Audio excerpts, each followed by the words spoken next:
संगीत थ्योरी शास्त्रीय व्याख्या एक नई सीरीज शुरू कर रहे हैं। इसमें हम थ्योरी के कुछ पॉइंट्स आपके साथ डिस्कस करेंगे। आपकी अगर और भी कोई रिक्वायरमेंट हो तो आप हमें ज़रूर मेंशन करें कमेंट बॉक्स में।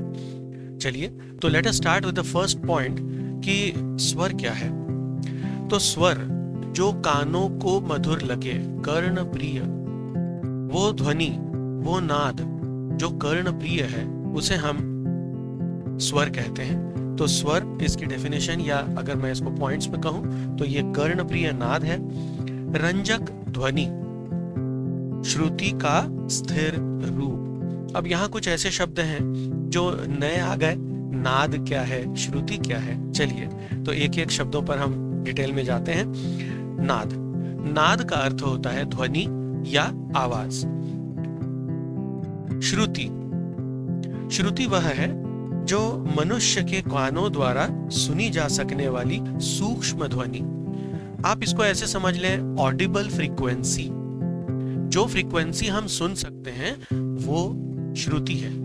तो श्रुति क्या है? श्रुति एक फ्रीक्वेंसी है जो ऑडिबल है। अब मैं बार बार इस पर जो स्ट्रेस कर रहा हूं वो इसलिए क्योंकि आगे चल के जब हम देखेंगे स्वर क्या है, तो स्वर ये श्रुतियों का समूह है। जब कुछ श्रुतियां एक साथ बजेंगी या थोड़ा सा भी ऊपर नीचे हो रही हैं तो उसमें बहुत ज्यादा फर्क नहीं पड़ेगा, लेकिन वो बंच पूरा एक स्वर कहलाएगा। स्वर का प्रारंभिक बिंदु या वेद, वेद मतलब प्रारंभ, शुरुआत, और वही श्रुति है। तो श्रुति, संगीत का वेद मतलब श्रुति, तो वेद यानी शुरुआत। चलिए अगला शब्द है अलंकार। अलंकार क्या है? हमने यह शब्द सुना है जब हम आभूषणों की बात करते हैं, है ना। अलंकार तो या अलंकृत करना, किसी को सुशोभित करना, सम्मानित करना। तो बेसिकली ये ब्यूटी और आर्ट से रिलेटेड एक शब्द है।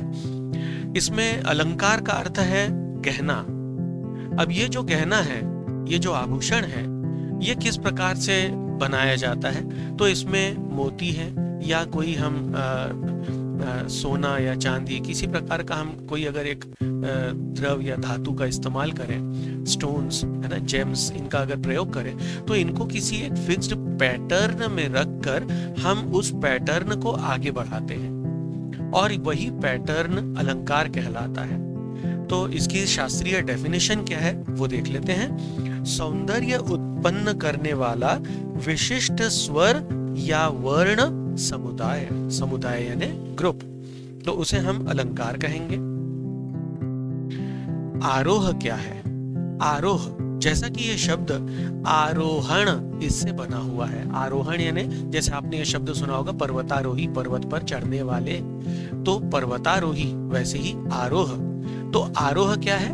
ऊपर की तरफ जाना। जब हम स्वरों को एक के बाद एक लगाते हुए ऊपर की तरफ बढ़ते हैं तो हम उसे आरोह ऐसा कहते हैं। शास्त्रीय व्याख्या, स्वरों का तार सप्तक मतलब ऊंचे की तरफ की ओर चढ़ाव, आरोही या आरोहण ऐसा कहलाता है।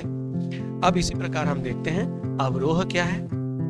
तो अवरोह स्वरों का वो मतलब जो वो मूवमेंट है जो हमें मंद्र सप्तक की तरफ ले जाता है, नीचे की तरफ लाता है, उसे हम अवरोह कहते हैं। तो अवरोह स्वरों का मंद्र सप्तक या नीचे की ओर उतरना, अवरोहण, ये कहलाता है अवरोह।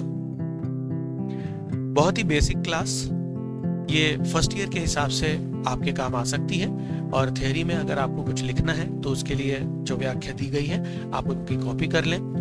और अगर आपकी कोई रिक्वायरमेंट है, डिमांड है, तो कृपया आप कमेंट बॉक्स में मेंशन करें सो दैट हम थ्योरी पर और ज्यादा काम कर सकें। इस वीडियो में यहाँ समाप्त कर रहे हैं। अगले वीडियो में आपसे पुनः मुलाकात होगी। तब तक के लिए वंदे मातरम।